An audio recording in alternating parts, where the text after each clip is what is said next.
preview of the many different kinds of animals we may see here on the reserve today. While we may not see them all due to migration and eating patterns, who knows? They're pretty lucky so far today.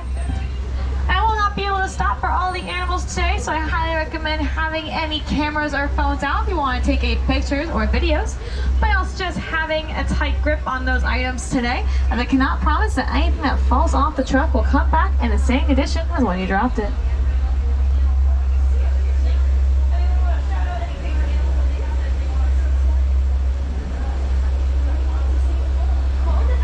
And now we're getting that almost the all clear from the warden today. And we're going to start entering into the Harambe Wildlife Reserve. Specifically, we're going to be entering first into the Ituri Forest. While we're in the Ituri Forest today, I've been keeping an eye out around us, as well as a friend to like to hide and camouflage in their surroundings. You never know where we will find all the friends. Coming up, hopefully on the right today. There they are.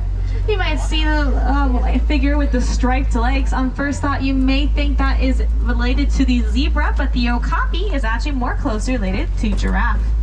They have a giraffe-shaped head, along with a prehensile, elongated tongue to reach further up into those trees and bushes, just like the giraffe do.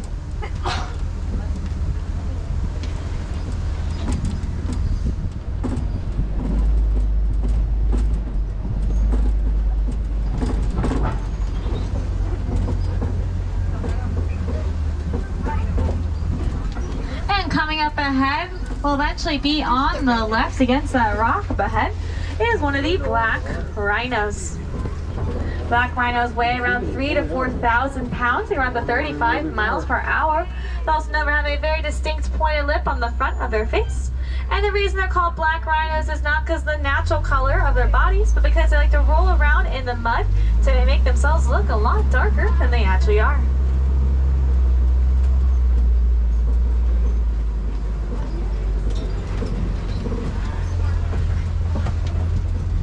And coming up ahead today, we are going to be seeing some antelope friends. You're in the road. You see that light chestnut colored antelope friend with curvy horns? Those are called the bongos. The bongos are often called the ghosts of the forest, like to hide in the vegetation and not be seen. We are holding for just a few moments for some of our Ammo Programs friends to come on through. And we also may be holding for some antelope crossings. Oh, they're going to follow. That's where the food is. Oh, yeah. Food, food. A lot of antelope crossings.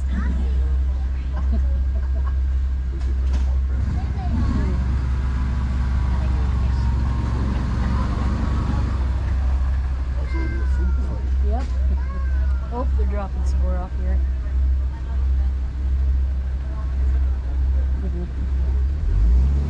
And we are back on the move, but on that right, there is a light gray antelope friend with white stripes called the greater kudu. The greater kudu are the largest antelopes of the forest. And the way to tell the difference between a male and female greater kudu is actually by the horns on top of their head, as only the males have horns.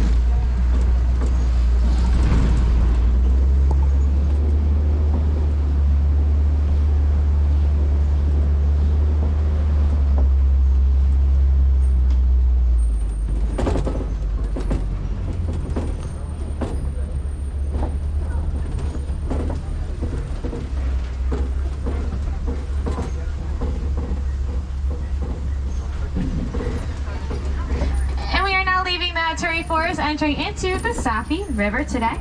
Definitely keep a close eye on and around those waters for any friends that we might see.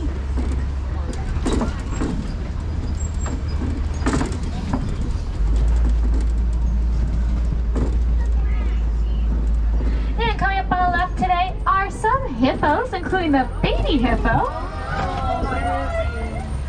Hippos weigh around 3,000 to 4,000 pounds, or up to 35 miles per hour on the land, but they really like spending a lot of time in that water. There he is. So they can actually hold their breaths for up to 8 minutes at a time. The babies are born just around 80 pounds, which may seem like a lot, but compared to that 3,000 to 5,000 pound hippo, they are quite tiny. and they also do nurse underneath that water.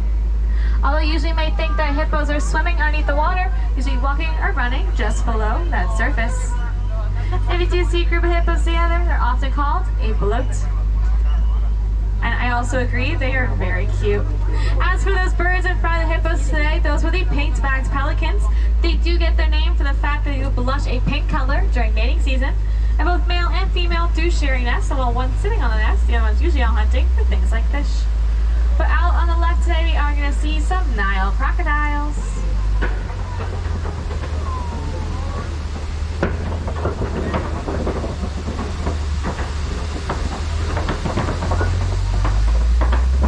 Hi friends, we're going to see it all the way throughout the entire journey today. But those Nile crocodiles can get up to 16 to 18 feet long. Pick one up by the tip of its tail and rest its snout very gently on the ground, maybe almost as tall as a giraffe. They do something special during the hatching process of their eggs. They will place the nearly hatched eggs inside their mouth and gently turn them around to crack them, allowing the hatchlings to come out just a bit easier. And even after they are hatched, sometimes the mothers will place the babies inside of her mouth as a form of protection against any predators nearby, using those very fierce teeth as that barrier.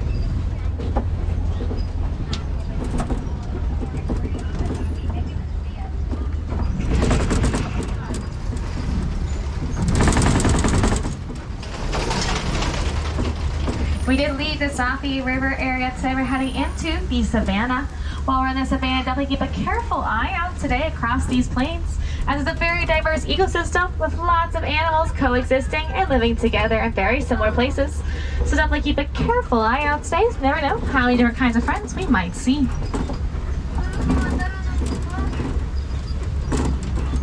But coming up on the right, there are some light gray wildebeest today. Wildebeest are big migrators. About 1.5 million wildebeest do migrate about 500 to 600 miles every year. They also have a very distinct sleeping pattern. They'll sleep in two different circles. The inner circle actually sleeps through that time, while the outer circle only pretends to sleep. That way, if there's any predators nearby, they're able to alert the rest of the group and run away.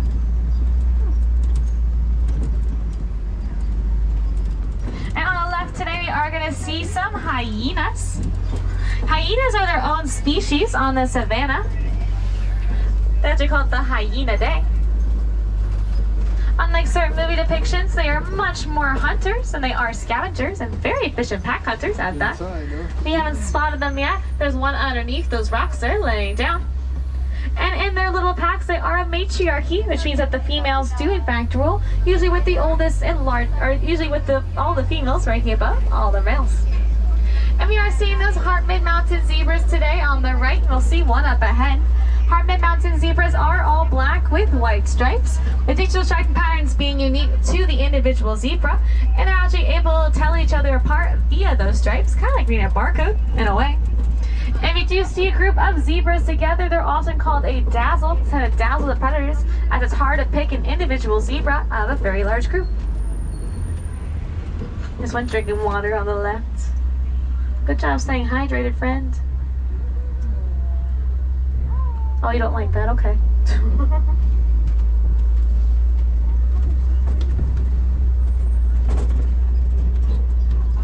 Well, coming up ahead, we are going to see some small antelope friends with little horns, I call Maleficent-shaped horns, called the springbok.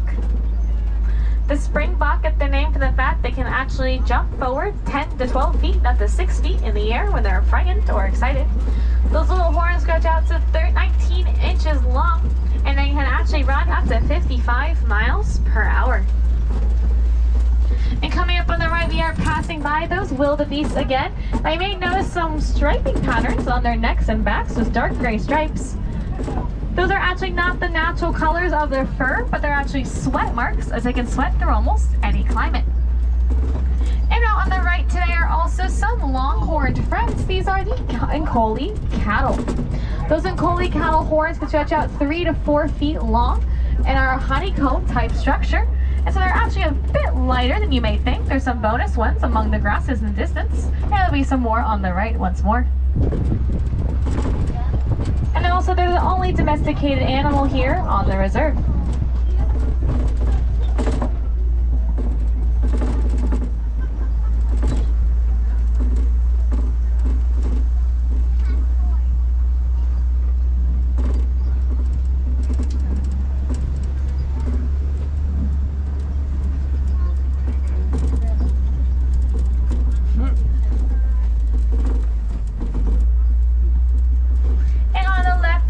some very tall friends. These are the Maasai giraffes. We know they're Maasai giraffes because of the irregular brown spotting across their coats. They're as unique to the individual giraffe as fingerprints are to humans, and they tell each other apart via these spotting patterns.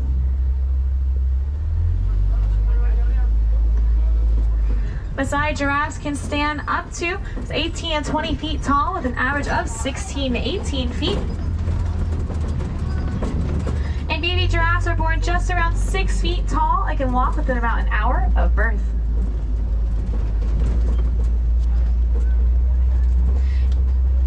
Maasai giraffes catch about up to 35 miles per hour over short distances and hold pretty solid 10 miles per hour over longer ones. They have around the same amount of neck vertebrae as humans, despite those very long necks, which is 7.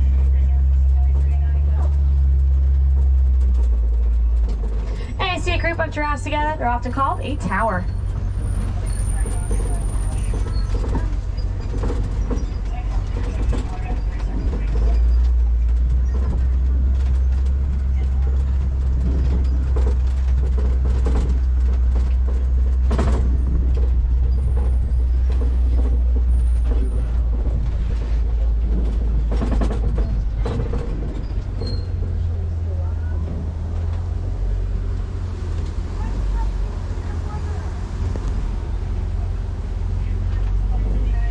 Coming up on the left, you may see some familiar pink-feathered friends. These are the greater flamingos. Greater flamingos are not born that pink color, however, they're actually born a light gray. After eating certain types of foods, such as shrimp that have a high beta-carotene content, they do develop that pink color within around 2 years of age. Flamingos are actually able to grow up to, or these particular flamingos are able to grow up to 5 feet tall. And if you do see a group of flamingos together, they're often called a flamboyance.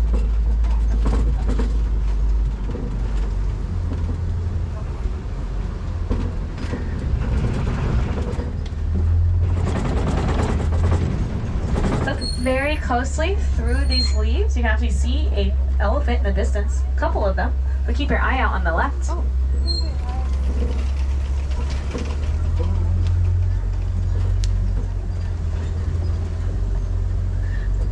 But also on the left today, something very exciting in the animal world. It's the mud pits. These needs are so exciting because there's many animals such as the white rhinos who use these mud pits as a way to help cool themselves in the hotter weather. When they are around, they will come over, roll around in it, and not only does it initially feel good, but also provides that extra layer of mud sunscreen that not only feels good against their very hot backs, but provides that extra layer to help protect them against that hot, direct sun.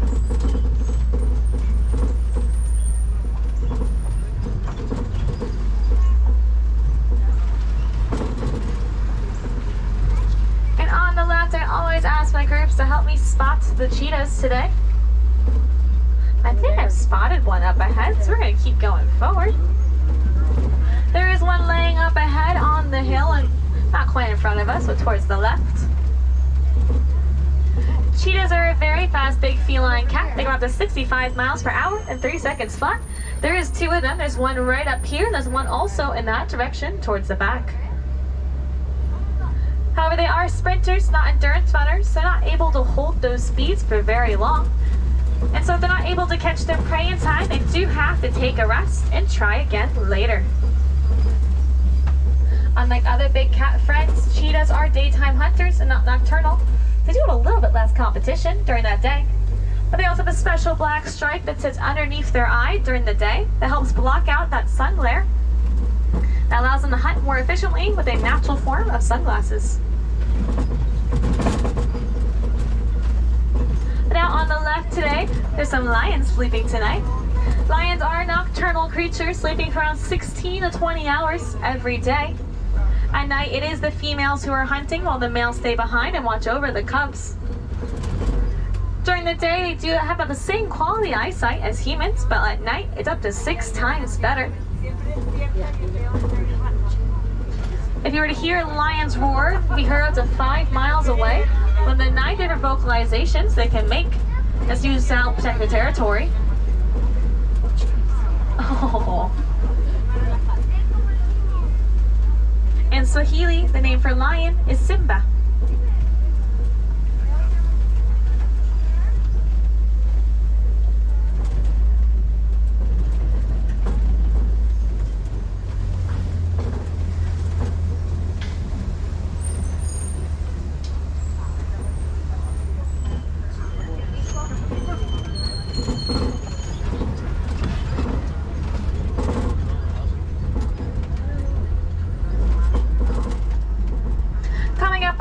today are two different antelope friends. Look between these grasses. We have a light brown antelope friend with white socks called the Bontebuck, and a light gray friend called the Waterbuck. I'm gonna move up just a little bit to also show you there's also some ostrich eggs on the side of the road today. We'll talk about that light brown antelope friend first. Bontebucks were nearly extinct some years ago, while about 17 of them left in the wild. However, now many of them are very happily living on reserves throughout the world. As for that waterbuck only migrate towards big sources of water, which is quite appropriate for their name. They do tend to drink the most water out of any other antelope, and they also have a super pungent smell about them that actually helps deter predators off. As for those ostrich eggs, although we did not get to see them today, ostriches are the world's tallest bird, coming in over 6 feet tall. They also have a super powerful kick that they're able to use to defend themselves if there's any predators such as those lions nearby. Those eggs themselves are also super strong. They weigh around 3 pounds each. If a human adult were to stand on one of those eggs, it would not break. That's a really good thing too, because ostriches are known for being just a bit clumsy. And so if they were to stand on their eggs on a stake while standing up, they would need those eggs to be just a bit strong. It does look like we're passing by the Warren's Post today. And I do actually see something being built at the Warren's Post today. You're going to see a little yellow box in the center. This is actually a beehive. The Warden is actually currently building beehives for some farmers in Kenya who are actually having trouble keeping elephants off of their lands and away from their crops. And because we researched it right here on the reserve, we found out that elephants are actually afraid of bees. If they listen to a buzzing noise that bees make, they will alert the rest of the group and they will run away. And so by building these boxes for the farmers to set up around their lands, they're able to keep those elephants away, keep them safe, and have an additional source of income, which is honey. But seeing the Warren's Post today does mean we're headed back to the reserve, or back to the village. However, I do like leaving a lasting message of conservation that you can bring home back with you to your own communities after today. Those of you a little bit younger on board, I highly encourage that you try to do projects in school about wildlife, nature, or your favorite animals, as well as talk with your friends, family members, neighbors about what you learned today and how much you care is a great help in sharing that message with us. And for those of you a little bit older today, I highly suggest taking children on journeys such as this. Teach them to respect nature and the world around them, such as on hiking and camping trips, zoos and aquariums. And as you walk around Animal Kingdom today, one of the coolest things about it is that there's lots of animal sightings and lots of ways to learn. I recommend walking down the trails and the Tree of Life in the center of Discovery Island. There's lots of hidden animals beyond those fences and lots of information about them. So definitely recommend checking that out if you have the chance.